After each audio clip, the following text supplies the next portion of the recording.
हाँ नमस्कार जी। देखो, संभव ऑनलाइन क्लासेस के अंदर एक बार फिर आपका हार्दिक स्वागत है। और मेरा जो सिलेबस चल रहा था जल्दी जल्दी पूरा होता जा रहा है और 60% जो सिलेबस है वो कब होगा आपको पता नहीं चलेगा। और आप 2-3 महीनों में आप खुद कह दोगे सर साइंस का जो सिलेबस है वो कंप्लीट हो चुका है। तो देखो, इसी तरीके से यदि आपने लेक्चर लिए लगातार तो कोई दिक्कत नहीं आएगी। कई बच्चे डर रहे हैं, डरने की कोई ज़रूरत नहीं है।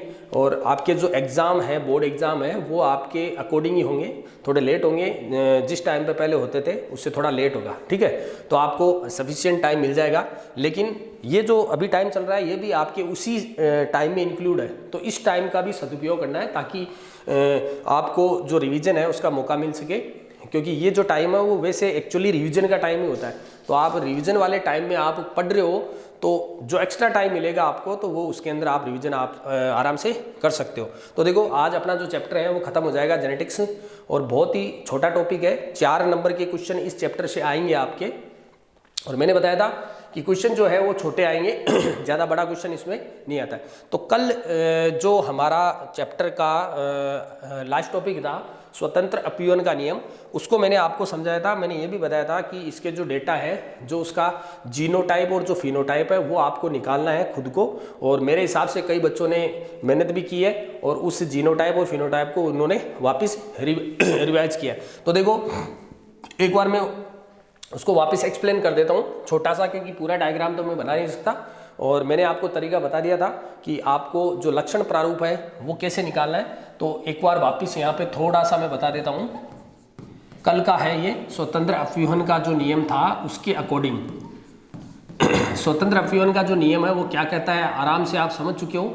इस वर्ड से आप समझ सकते हो स्वतंत्र रूप से अपव्यूहित होना। इसका मतलब क्या हुआ कि 2 या 2 से अधिक जो लक्षण ले रहे हैं उन दोनों लक्षणों की जो वंशागति है वो अगली पीढ़ी में जाएगी। यानी दोनों लक्षणों की वंशागति होगी तो दोनों लक्षणों की जो वंशागति होती है ना, वो एक दूसरे से बिना प्रभावित हुए स्वतंत्र रूप से वो अपव्यूहित होती है, ठीक है। क्योंकि एटलीस्ट हमारे को जो बीज मिले थे वो पीले, गोल पीले भी मिले थे, ठीक है।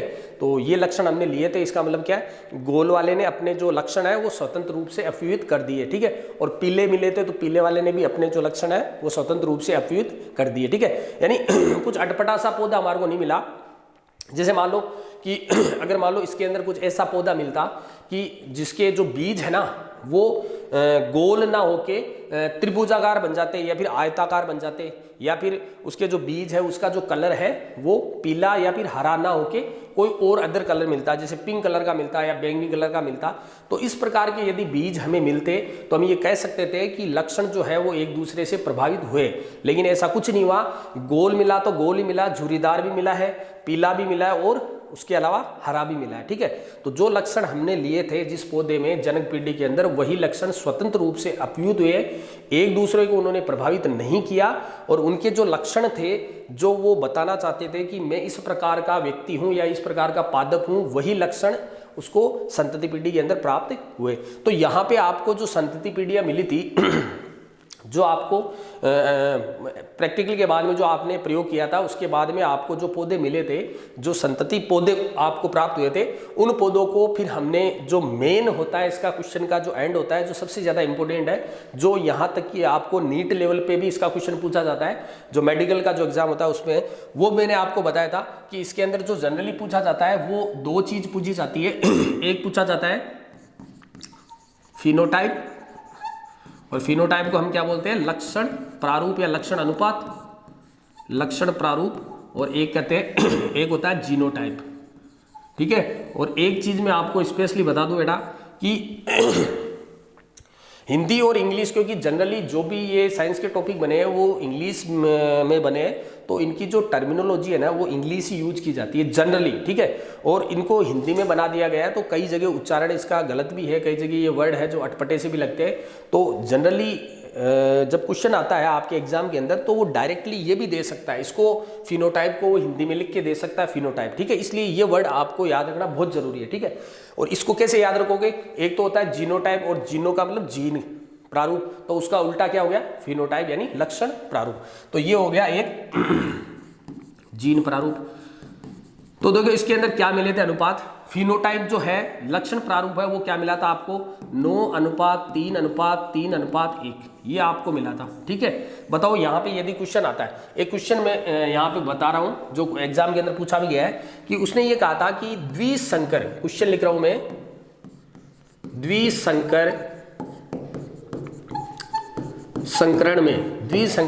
संकरण में F2PD, देखो F2PD के ही ये टोटल जो आपको आंकड़े मिले थे, आपको जो पादप मिले थे वो पूरे F2PD के थे, कि F1PD के अंदर तो आपको 4 प्रकार के पौधे मिले थे, तो वो तो सेम टू सेम थे। याद है आपको? जो F1PD के अंदर जो पादप मिले थे वो 4 प्रकार के मिले थे, और वो देखो इस प्रकार के थे, ये पादप थे चारों के चारों। याद है आपको?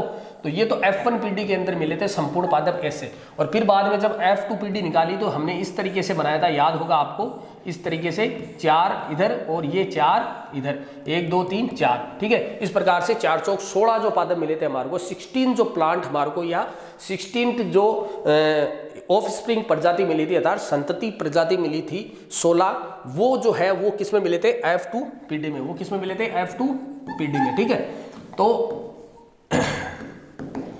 इस प्रकार यहां पे जो पादप मिले थे, तो ये क्वेश्चन पूछ रहा है कि द्विसंकर संकरण में F2PD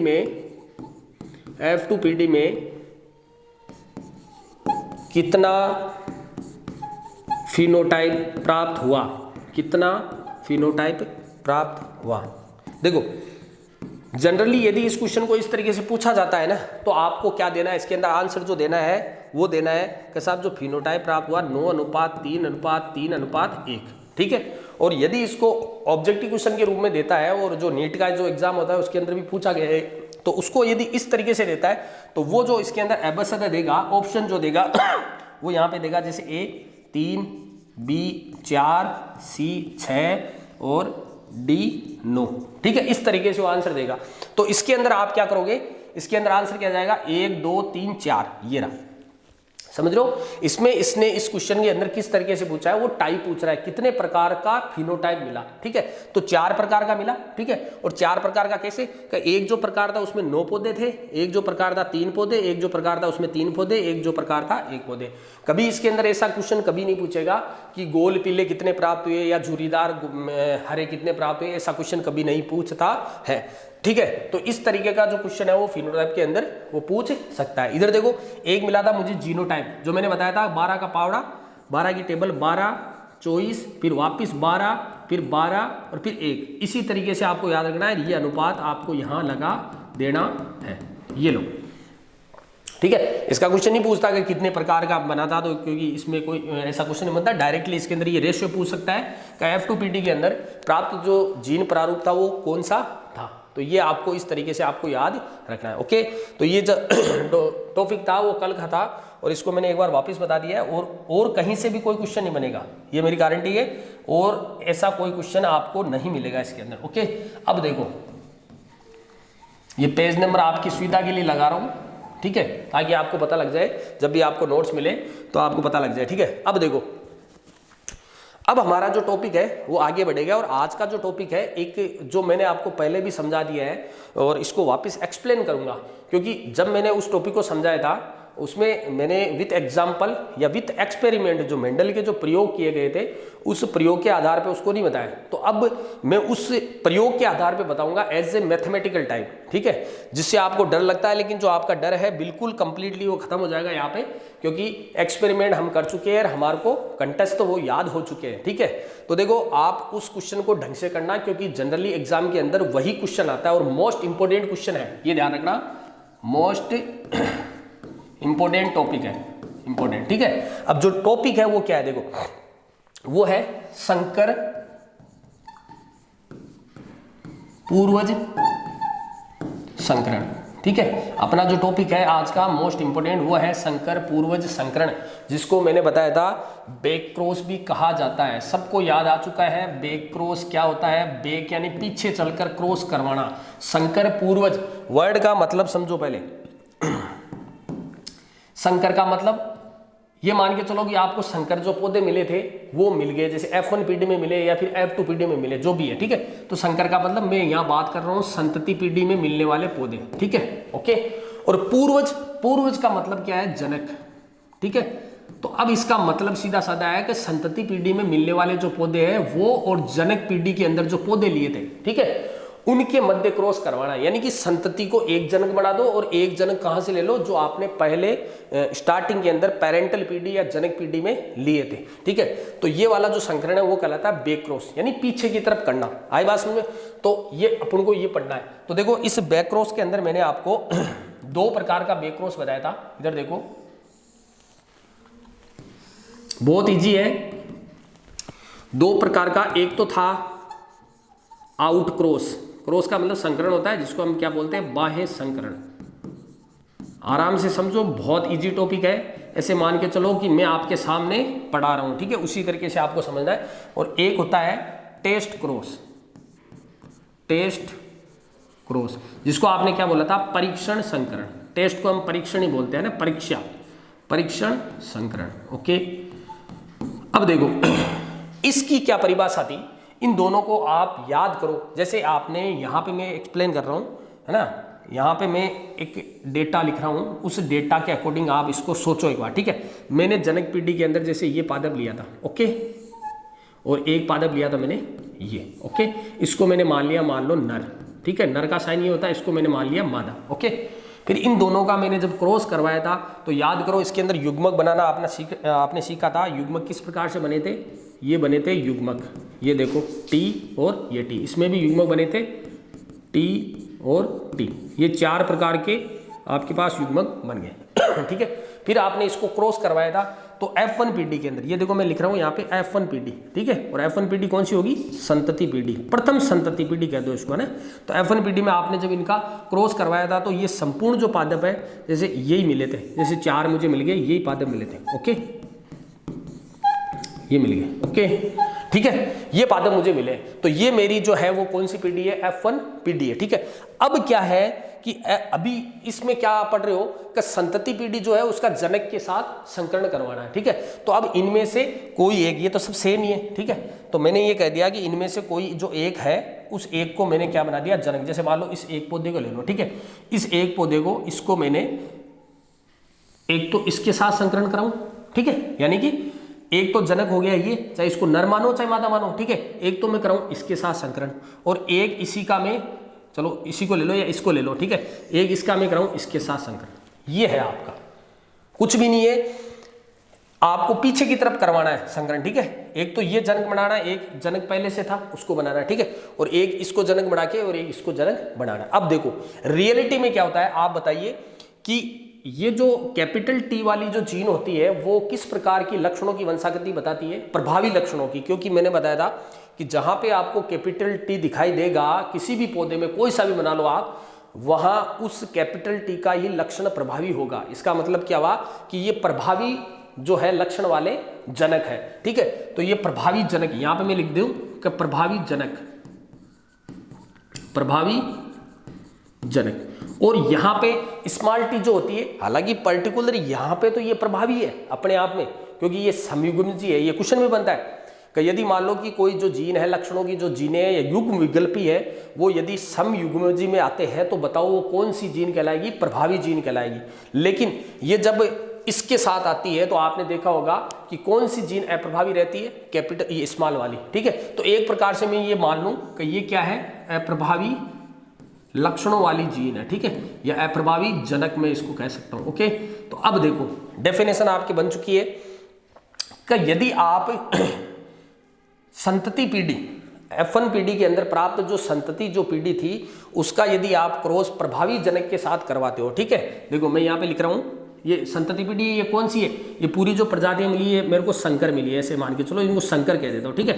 तो मैं यहाँ पे कह देता हूँ कि F1 के संकर, ठीक है, F1 पीढ़ी के संकर का क्रॉस किसके साथ करवाना है, प्रभावी जनक के साथ, ठीक है, ये लो ये, ओके।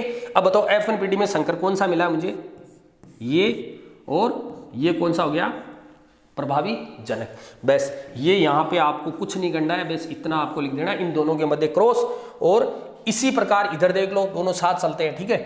F1 संकर, ओके, इसका जो क्रॉस है वो किसके साथ करवाना है, अप्रभावी जनक, अप्रभावी जनक। अप्रभावी जनक कौन सा है, ये है, ओके। और ये कौन सा है, यहाँ पे ये है, बस ये क्रॉस करवाना हो गया, ठीक है। अब देखो आगे, अब हम क्रॉस करवाते हैं, इतना तो हमें पता है कि क्रॉस करवाना हमें आ चुका है और इजीली हम क्रॉस करवा सकते हैं किसी भी चीज़ का, क्योंकि जो मेथड है आपको मैं बता चुका हूँ। जब इसको क्रॉस करवाएंगे तो बताओ सबसे पहले क्या करना है आपको, इसके युग्मक, इसी प्रकार इसके युग्मक, क्योंकि सबसे पहले ये तो होगी। अब बताओ ये कौन सी पीढ़ी होगी, ये जनक पीढ़ी होगी, ये भी एक प्रकार से क्या होगी, जनक, क्योंकि दोनों जनक है। तो मैं इसको यहाँ पे ऐसे लिख देता हूँ पी, ठीक है, पीपीडी है ना, पेरेंटल जनरेशन, ओके। अब ये कौन सी हो जाएगी, युग्मक पीढ़ी, ओके। युग्मक पीढ़ी के अंदर वही है, आपको अलग अलग करना है, ये एक युग्मक, यहाँ पे दो युग्मक, यहाँ पे फिर देखो एक युग्मक, यहाँ पे दो युग्मक, इसी प्रकार इसके युग्मक बना दो। ये देखो एक युग्मक यहाँ बन गया, एक युग्मक यहाँ बन गया, इसी प्रकार ये भी 4 प्रकार के युग्मक बन चुके हैं, ओके, ठीक है। अब आगे देखो, आगे आपको पता है क्या करना है कि मैं यहाँ पे पुनेट ग्राफ की मदद से मैं नहीं समझा रहा हूँ, सीधा आपको मैं F1 PD निकाल रहा हूँ और डायरेक्ट इसका हम क्या कर रहे हैं, संकरण करवा रहे हैं। तो डायरेक्ट जो संकर कराने की जो विधि है वो मैंने आपको बताई थी, क्या बताई थी?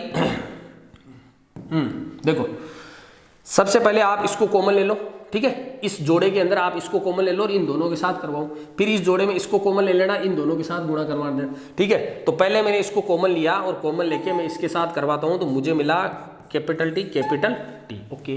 फिर बाद में इसको कॉमन लेके और इसके साथ करवा दो, तो मुझे मिला क्या, कैपिटल टी, ओके। अब देखो इसको कॉमन लेके, ये दूसरे वाले को कॉमन लेके इसके साथ करवाओ, तो क्या मिला, कैपिटल टी स्मॉल टी। इसको कॉमन लेके इसके साथ करवाओ तो क्या मिलेगा, कैपिटल टी स्मॉल टी। ये देखो 4 प्रकार के पादप मुझे मिले हैं और ये कौन सी पीढ़ी है, F1 पीढ़ी।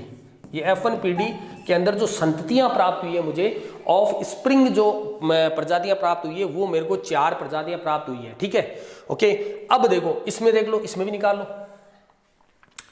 चलो इसका देखो, इसके साथ, सॉरी ये गलत हो गया, उसी का उसी के अंदर नहीं करवाना है, ठीक है, ओके। अब देखो, अब इसका क्या करो, ये कॉमन ले लो, इसके साथ करवा दो, तो ये हो गया एक प्रजाति, इसका फिर इसके साथ करवा दो तो ये हो गया दूसरी प्रजाति, फिर ये कॉमन ये वाला ले लो, तो इसका इसके साथ करवाओगे तो क्या हो गया, ये पौधा मिल गया, और इसका इसके साथ करवाओगे तो ये पौधा मिल गया। अब देखो दोनों में 4-4 प्रकार के पौधे मिले।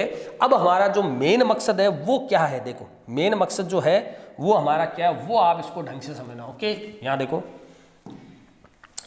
जो मेन हमारा मकसद है वो ये है कि हमारे को आउट क्रॉस या फिर बैक क्रॉस के अंदर जो दोनों है, आउट क्रॉस, बाह्य संकरण और परीक्षण संकरण, इन दोनों का मुझे जीनोटाइप और फिनोटाइप निकालना है, ठीक है।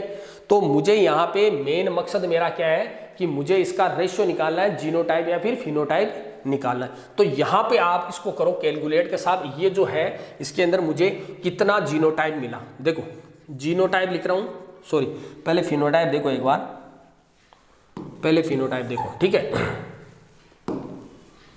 ये देखो फिनोटाइप, बहुत ही आश्चर्यजनक रिजल्ट आएगा आपके पास, और इसी क्वेश्चन को एग्जाम के अंदर पूछा जाता है, ठीक है। तो बताओ फिनोटाइप बाहर से देखने पर पौधे कैसे, ठीक है, ये देखना ना, तो बताओ बाहर से देखने पर कैसा होगा, लंबा, ओके। बाहर से देखने पर कैसा होगा, लंबा। बाहर से देखने पर कैसा होगा, लंबा। बाहर से देखने पर कैसा होगा, लंबा। बताओ क्या कोई फिनोटाइप मिला इसके अंदर, कुछ नहीं मिला। 100% जो पौधे हैं वो सब लंबे के लंबे, इसमें कोई अनुपात नहीं मिला है, तो यहाँ पे आपको फिनोटाइप नहीं मिलेगा। यहाँ आप ये कह सकते हो 100% जो संतति या पादप है वो कैसे है, लंबे हैं, ठीक है, क्योंकि फिनोटाइप में बाह्य लक्षणों को देखा जाता है, जीन को नहीं देखा जाता है। इसी प्रकार उसमें देखो, अगर मैं इसमें बात करूंगा फिनोटाइप की, ठीक है, तो देखो कैसा लंबा, ठीक है, कैसा लंबा, कैसा बोना, कैसा बोना, यहां पे जरूर मेरे को यहां पे फिनोटाइप मिल रहा है, देखो लंबा लंबा बोना बोना, तो यहां पे मैं लिख सकता हूं लंबा और ये हो गया बोना, ओके। अनुपात दोनों, लंबे कितने हैं 2, बोने कितने हैं 2, ठीक है। इसको अगर काटा तो क्या हो गया 1:1। ये देखो यहां पे यदि मैं टेस्ट क्रॉस में, ये टेस्ट क्रॉस की बात चल रही है, ठीक है। टेस्ट क्रॉस के अंदर यदि मैं फिनोटाइप देखता हूं तो मुझे कितना फिनोटाइप मिलता है इसके अंदर 1:1 मिलता है, ठीक है। क्योंकि दोनों जो पादप हैं ये दो पादप कैसे हैं, लंबे हैं, दो पादप कैसे हैं, बोने हैं, ओके। इसके अंदर कोई फिनोटाइप प्राप्त नहीं हुआ है, ओके। अब देखो, अब आगे देखो, अब निकालो आप जीनोटाइप, ठीक है। अब आपको क्या निकालना है, जीनोटाइप।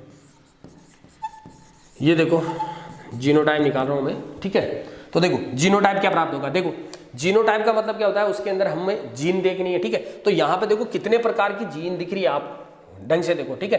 एक प्रकार की तो ये दिख रही है, ठीक है, और एक प्रकार की ये, दो ही प्रकार की जीनें दिख रही है और कोई भी जीन नहीं दिखाई दे रही है। तो यहाँ पे बताओ दो प्रकार की जीन है, ये कितनी है, 2, ये कितनी है, 2, काटा कितना मिला, 1:1, ये लो भैया जीनोटाइप मिल गया इसके अंदर, ठीक है। जीनोटाइप हमारे को प्राप्त हो चुका है किसके अंदर, आउटक्रॉस या बाएं संकरण के अंदर। इधर आ जाओ, इधर भी जीनोटाइप निकाल लेते हैं टेस्ट क्रॉस के अंदर या परीक्षण संकरण के अंदर। देखो कितने प्रकार की जीनें हैं, वही 2 प्रकार की जीनें, ओके। ये और ये कितनी है, 2, ये कितनी है, 2, काटा 1:1, ये लो भैया। अब यहां पे जो क्वेश्चन बनता है, आप खुद इस क्वेश्चन को बना सकते हो कि टेस्ट क्रॉस जो था या फिर परीक्षण जो संकरण था, संकर पूर्वज या फिर बैक क्रॉस का एक प्रकार जिसको मैंने बोला था टेस्ट क्रॉस या फिर क्या बोला, परीक्षण संकरण, उसके अंतर्गत मुझे जीनोटाइप और फिनोटाइप समान मिले, ठीक है, 1:1 ही मुझे मिला है। इसका मतलब क्या होता है, इसका मतलब ये होता है 50-50%, यानी आधे आधे पौधे, यही कह सकता हूं, आधे आधे पौधे। अगर इसकी मैं बात करता हूं तो आधे पौधे लंबे, आधे पौधे बोने, और अगर इसकी मैं बात करता हूं तो आधे पौधे जो है वो क्या है, संकर, और आधे जो पौधे वो कैसे है, शुद्ध बोने पौधे, ठीक है। और इसी प्रकार इसके अंदर फिनोटाइप कुछ नहीं मिला, लेकिन जीनोटाइप जो है वो क्या मिला है मुझे, 50-50% मुझे मिला है, यानी कि आधे आधे पौधे मेरे को इस तरीके से मिले। तो ये था आपका आज का मोस्ट इंपोर्टेंट क्वेश्चन जो जनरली पूछा जाता है और जनरली लॉजिकल क्वेश्चन है। और एक चीज और बता दूं, आपके बुक के अंदर नहीं दे रखा है, लेकिन द्विसंकर संकरण का अगर आ जाए क्वेश्चन, क्योंकि ये वाला जो है एक संकर, एक जोड़ी लक्षणों को लेकर ही मैंने ये इसका निकाला है।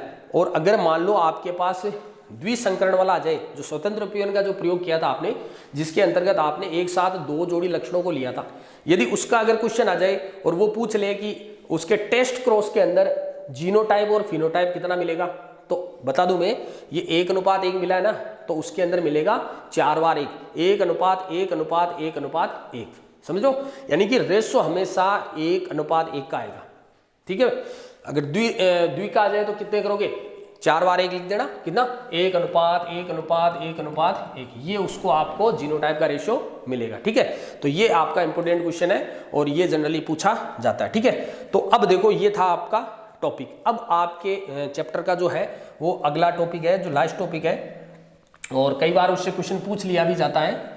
तो देखो पेज नंबर 2, देखो क्या क्वेश्चन है। अब जो हमारा टॉपिक चलेगा वो है टॉपिक का जो नाम है वो है मेंडल के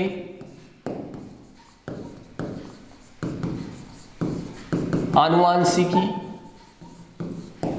नियमों का महत्व,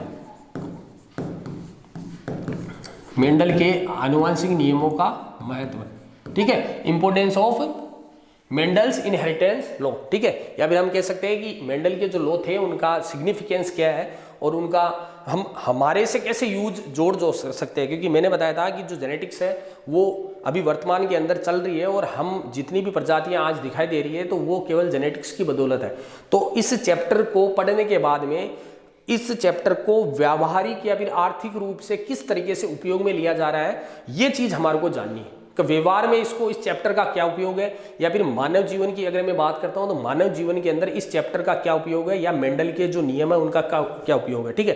तो ये एक महत्वपूर्ण टॉपिक है मानने में, क्योंकि इस टॉपिक को हम पढ़ने के साथ साथ हमारे जीवन से या फिर हमारे चारों ओर का जो इन्वायरमेंट है, पर्यावरण है जिसमें हम जी रहे हैं, उस इन्वायरमेंट से जोड़ा गया है कि इस चैप्टर के या इन लॉज के हमारे जीवन के लिए क्या महत्व है इसका, ठीक है। तो देखो जनरली मैं बता दूं कि कुछ महत्व मैं बताता हूं, आपको याद रखना है कि क्या हुआ कि मेंडल ने जो नियम दिए थे उस नियम के अकॉर्डिंग जो पहला जो नियम दिया था, ठीक है, मेंडल का जो प्रथम नियम था ना, प्रभाविकता का नियम। मेंडल का जो प्रथम नियम था वो था प्रभाविकता का नियम।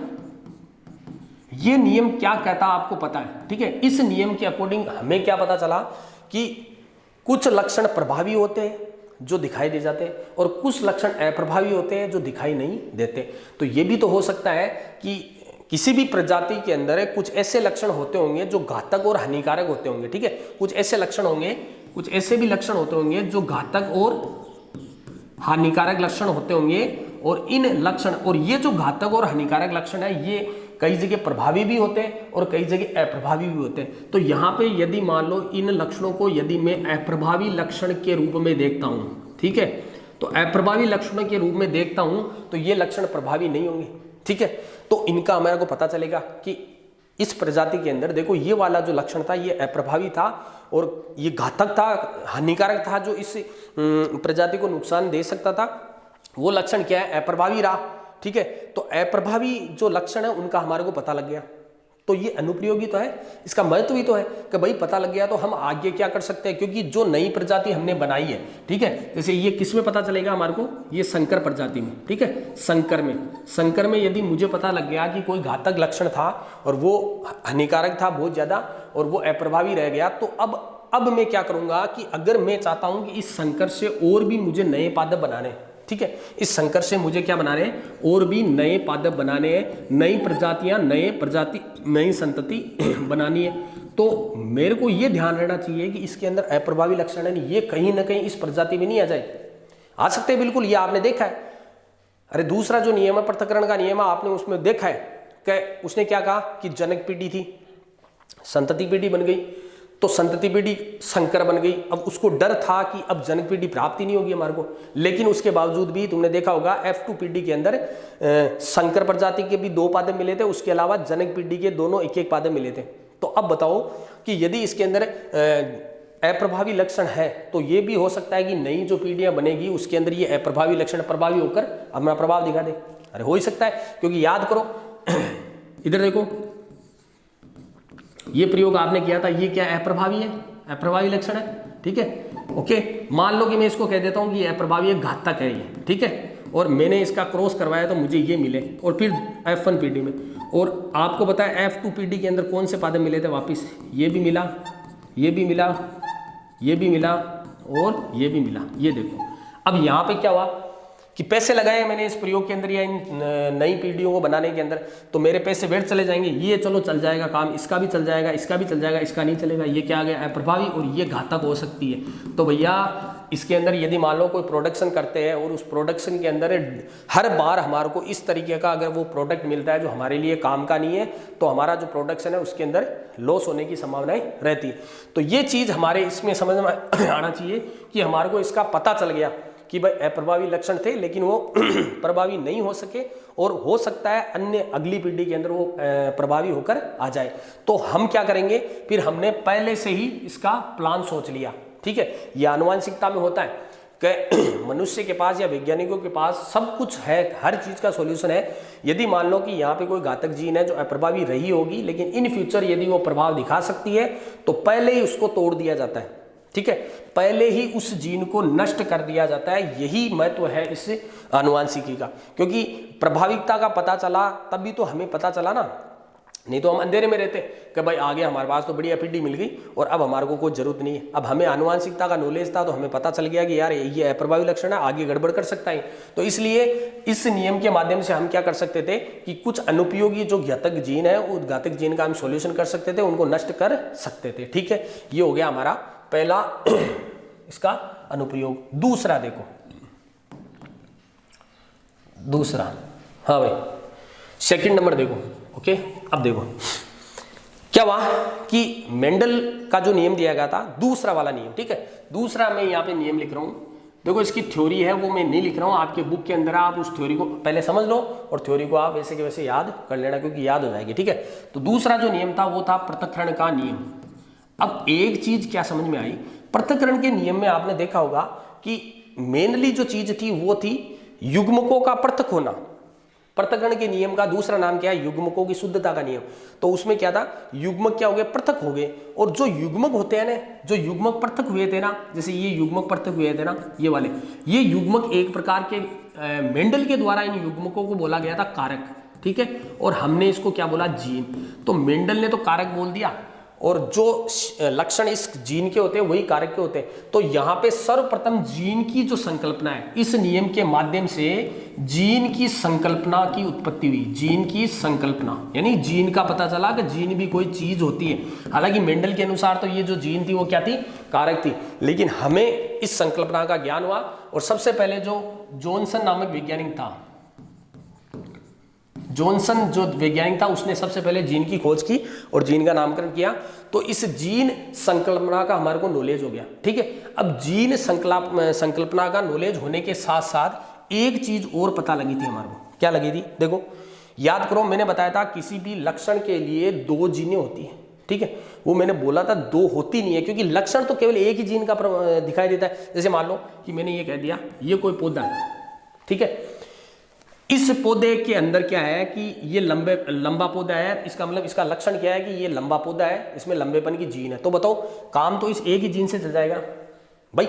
लक्षण तो ये प्रकट कर रहा है। जैसे इधर देखो, ये पौधा मैंने ले लिया, अब बताओ ये पौधा लंबा है, तो बताओ काम किसने किया? केवल एक पर्टिकुलर युग्म ने किया, नहीं, विकल्प ने किया, एक पर्टिकुलर जीन ने किया, ठीक है। तो इसका मतलब क्या हुआ कि किसी भी लक्षण की वंशागति यदि होनी है तो उसके लिए केवल एक जीन ही जिम्मेदार होती है। एक पर्टिकुलर जो जीन होती है वही अपना प्रभाव दिखाती है, दूसरी वाली जीन का कोई औचित्य नहीं है, वो एक प्रकार की कॉपी है।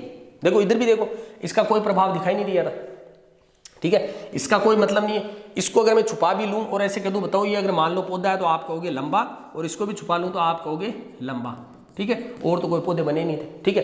तो यहाँ पे ये सिद्ध होता है कि कोई भी लक्षण होता है, उस लक्षणों की वंशागति के लिए जो एक जीन का जो सिद्धांत है, कोई एक जीन क्या होती है अपने लक्षणों को प्रकट करती है। हालांकि वहां पे किसी पर्टिकुलर लक्षण के लिए युग्म विकल्पी के रूप में या एलील के रूप में 2 जीनें विद्यमान होती है, लेकिन वो विकल्प ही होता है उसका, या तो ये और या फिर ये। देखो यहां पे ऐसे देख लो कि जैसे ये है, अब मैं कह दूं या तो इसको मान लो कि इसने अपना प्रभाव दिखाया है कि लंबा बना पौधा, और या आप इसको मान लो, विकल्प ही है आपके पास, ठीक है, और आपने विकल्प में से इस जीन को आपने ले लिया। तो यहाँ पे जो युग्म विकल्पी है, उस सिद्धांत का भी पता चला कि युग्म विकल्पी एक प्रकार की कॉपी होती है, जिसमें एक जीन जो होती है वो तो मेन कॉपी होती है, एक जो दूसरी जीन होती है वो क्या होती है? उसकी फोटोकॉपी होती है, या फिर वो विकल्प होता है। अब वो विकल्प आप लो या नहीं लो, वो आपकी गारंटी, ठीक है। अब जैसे इसके अंदर तुमने इस विकल्प को लिया ही नहीं, क्यों नहीं लिया? छोटे वाले विकल्प को क्यों नहीं लिया? क्योंकि ये अप्रभावी है। तो अप्रभावी जो प्रभाविकता का नियम है वो क्या कहता है? अप्रभावी जीन का प्रभाव दिखाई नहीं देता। तो यहाँ पे भी मेरे को विकल्प क्या मिल गया कि पर्टिकुलर एक ही विकल्प मैंने लिया। तो ये चीज पृथक्करण के नियम से सिद्ध हुई। एक तो पृथक्करण के नियम से क्या सिद्ध हुआ?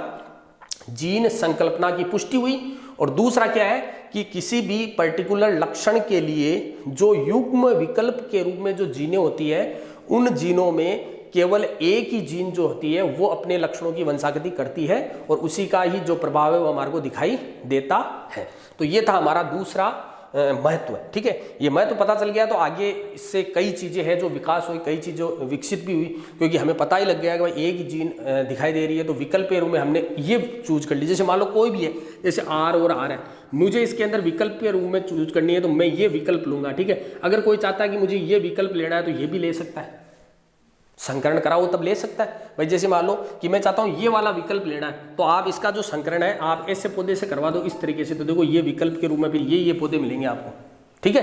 तो विकल्प जरूरी है। तो ये हमारे को इसकी उत्पत्ति हुई। अगला देखो, अगला नियम देखो, तीसरा महत्व देखो, मैं तो बता रहा हूं मैं आपको, ओके। पेज नंबर 2 और ये हो गया पेज नंबर 3 और ये पेज नंबर 4, ठीक है, पेज नंबर 4। अब देखो भैया अगला तीसरा महत्व देखो क्या हुआ है कि अब हमारे को इस मेंडल के आनुवंशिक जो नियम है इनके द्वारा हमारे को सब कुछ पता लग गया कि प्रभावी क्या होता है, अप्रभावी क्या होता है। तो अब यदि मान लो इस आनुवंशिकता को मैं अपन जो हमारी खाद्य सामग्री है ना, खाद्य सामग्री के रूप में यूज करता हूं। देखो खाद्य सामग्री यहाँ पे मैं लिख रहा हूँ खाद्य सामग्री के रूप में, ठीक है।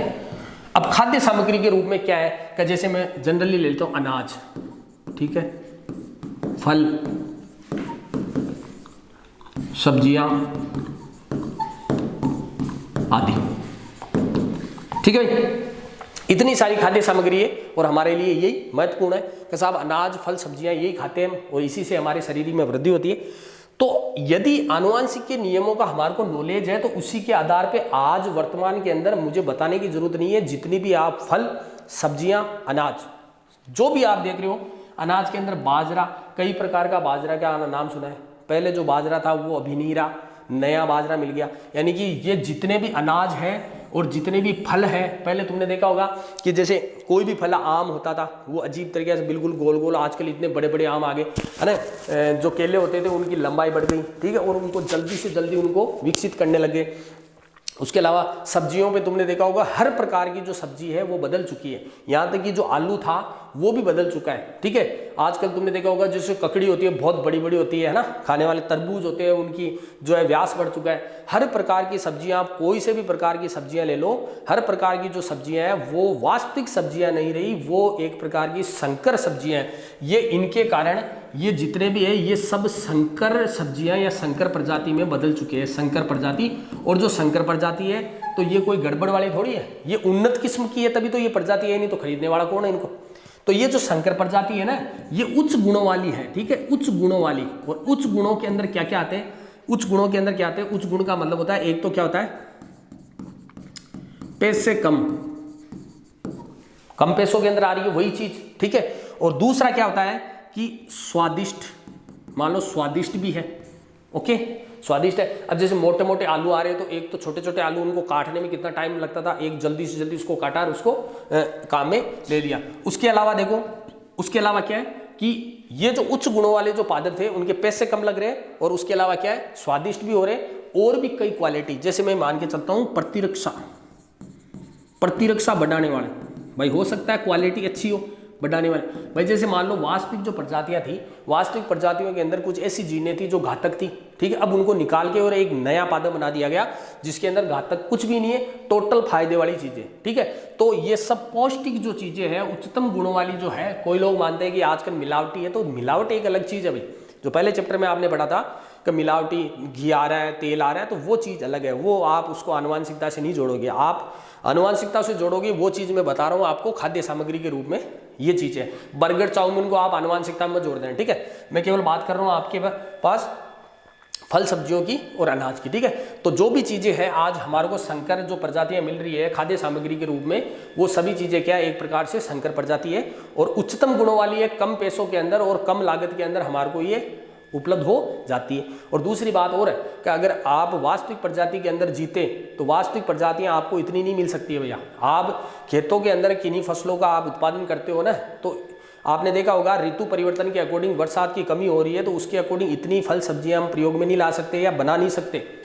ये जो प्रजातियां हैं ना, ये एक वैज्ञानिक के द्वारा जो एक डिपार्टमेंट होता है ICAR, ठीक है, ICAR एग्रीकल्चर डिपार्टमेंट होता है, वहां पे क्या होता है कि ऐसा भूभाग वो चयन करता है गवर्नमेंट के द्वारा जिसके अकॉर्डिंग वहां पे उसके अनुकूल वातावरण क्रिएट किया जाता है, ठीक है, और उसी वातावरण के अंदर वो सब्जियां जो है वो बनाई जाती है और पूरी देख रेख के अंदर बनाई जाती है, ओके। और वहीं से बीज उत्पन्न होता है और वो बीज फिर बाद में हमारे यहाँ पे भेजा जाता है। और राजस्थान के अंदर ऐसे बीजों की भरमार है और अलग अलग जगह से लाए गए जो बीज है उनकी जो फसलें है आप खुद देखते हो। बाजरे की जो सिट्टी थी पहले छोटी सी थी, इतनी सी, आजकल इतनी बड़ी बड़ी है। तो बताओ एक सिट्टी जिसके अंदर मान लो 1000 दाने थे और एक जो सिट्टी अभी आ रही है उसमें 5000 दाने हैं, तो कितना फायदा हुआ। उसके अलावा एक चीज और देखो कि जो बाजरे की जो फसल होती थी उसका जो तना होता है वो तना पहले छोटा सा होता था, है ना, ज़्यादा से ज़्यादा 5 या 6 फुट की लंबाई से ऊपर नहीं जाता था। आजकल जो उसका जो तना है वो जाता है 10-10, 12-12 फुट। तो इसका फायदा ही हुआ, कैसे हुआ, जानवरों के लिए हुआ। तो जानवर भी तो हमारे को दूध वगैरह देते हैं ना, तो बताओ जानवरों के लिए जो चारा वगैरह बन रहा है उसके अंदर भी तो वृद्धि हो रही है। तो ये सब किसकी देन है, मेंडल। और मैं तो ये कहता हूं कि आपको हर समय उसको याद करना चाहिए क्योंकि पूरा धर्म का काम जो है वो इसी ने किया है और बेचारे को ये पता ही नहीं चला और क्या हमारे जो प्रयोग है इतने सफल हो गए। तो ये था हमारा खाद्य सामग्री के रूप में। आगे देखो,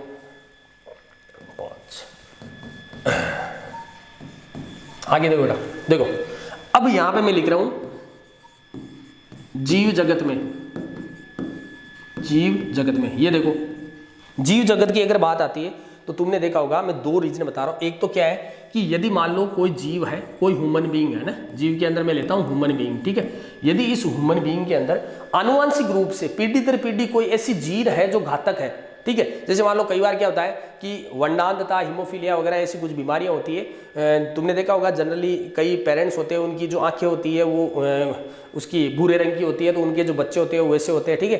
कई ऐसे सिम्टम होते हैं, आनुवंशिक लक्षण जो दूसरी पीढ़ी में यानी उनके बच्चों में आ जाते हैं, ठीक है, कई होते हैं। तो उन लक्षणों का हमें पता लग गया है मान लो, तो हम उसको क्या कर सकते हैं, हटा सकते हैं।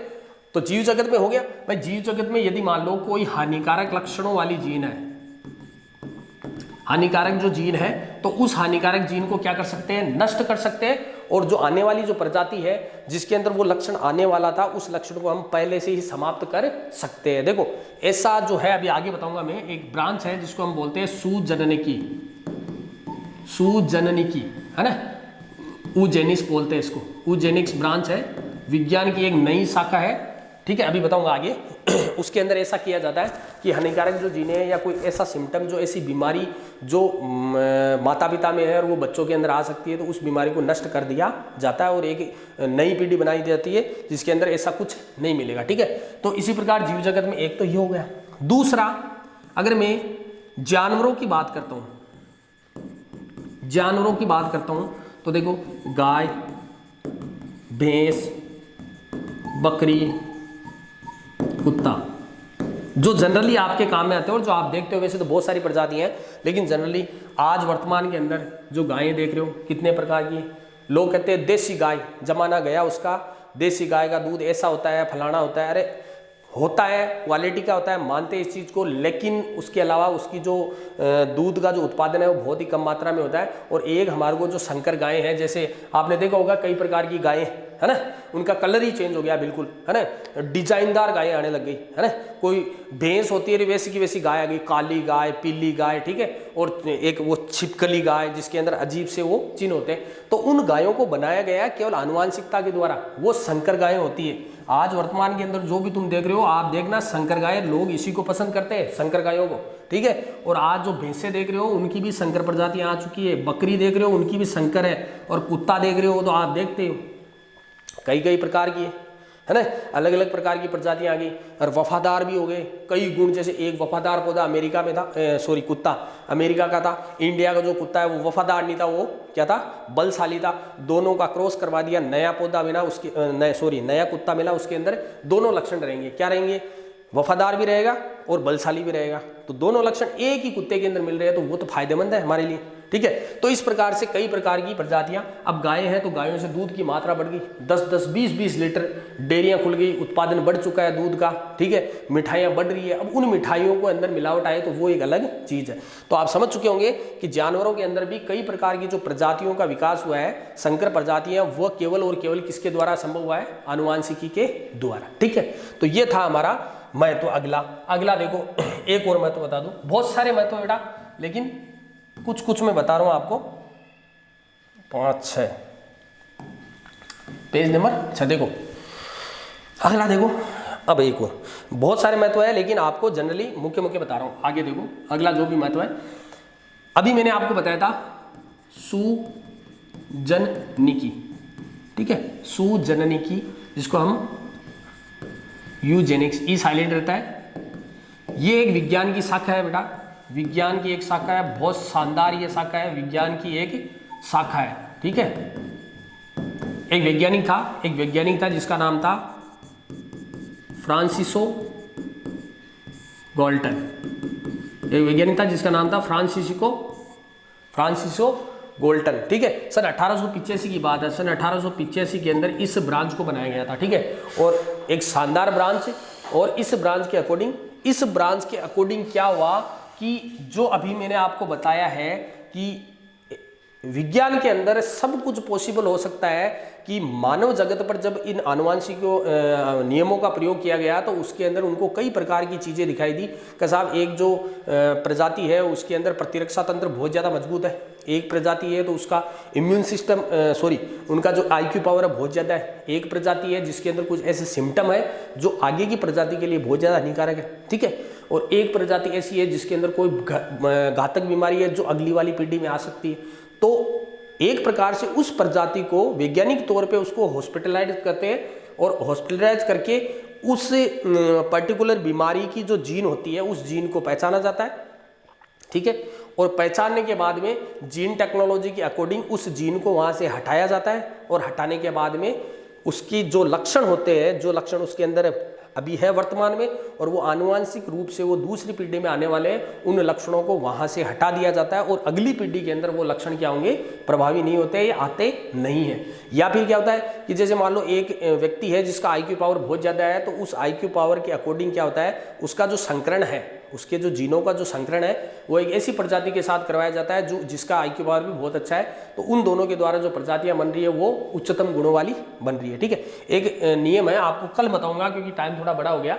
बहुत ही अच्छी बात है और आप बड़े खुश भी होंगे उस नियम के अकॉर्डिंग के साथ ऐसा कहा गया है, तो बड़ा मजा आ जाएगा आपको। तो अभी फिलहाल इसी को देखो कि सूझने की एक ऐसी शाखा है जिसके अकॉर्डिंग हम क्या कर सकते हैं, उच्चतम पीढ़ी ला सकते हैं या फिर अच्छी पीढ़ी ला सकते हैं। हानिकारक जो जीने उनको खत्म कर सकते हैं, कोई बीमारी है तो उसको हम खत्म कर सकते हैं। इसका मतलब क्या है, इसके अंदर पूरा जो आनुवांशिक पदार्थ है, ठीक है, जीन आनुवांशिक पदार्थ ही है, तो आनुवांशिक जो पदार्थ होता है उस आनुवांशिक पदार्थ का क्या किया जाता है, पूरे का ऑब्जर्वेशन किया जाता है और यही ऑब्जर्वेशन के अकॉर्डिंग जो घातक जो होते हैं, घातक जो जीन होती है उसको क्या कर दिया जाता है, नष्ट कर दिया जाता है। ये था हमारा आनुवांशिकता के नियमों का महत्व। और भी बहुत सारे महत्व है लेकिन आपको याद रखने हैं, ठीक है। तो आज के लिए इतना काफ़ी है और ये चैप्टर जो है पूरा हो चुका है। पीछे के जो क्वेश्चन है आप करके देखना, मैं गारंटी लेता हूँ एक भी ऐसा क्वेश्चन नहीं होगा जो आप नहीं कर पाओगे। टोटल क्वेश्चन इजी है, 4 नंबर का चैप्टर है, 4 नंबर का एग्जाम के अंदर क्वेश्चन आएगा और बहुत इजी चैप्टर है पूरा। ओके बेटा, धन्यवाद। जितने भी लेक्चर हैं उनको मैं कह रहा हूँ वापस आपको याद दिला रहा हूँ। आपसे रिक्वेस्ट भी है कि किसी बच्चे का भला हो जाए तो इन लेक्चर को आप लाइक करना, सब्सक्राइब करना ताकि डेली आपको लेक्चर मिले। और उसके अलावा जो अपने पड़ोसी जो दोस्त है, कोई गरीब बच्चे हैं, उनको आपको ट्रांसफ़र करना है, उसको शेयर करना है ताकि वो बच्चे भी इसको कंटिन्यू पढ़ सके। ठीक है बेटा, धन्यवाद।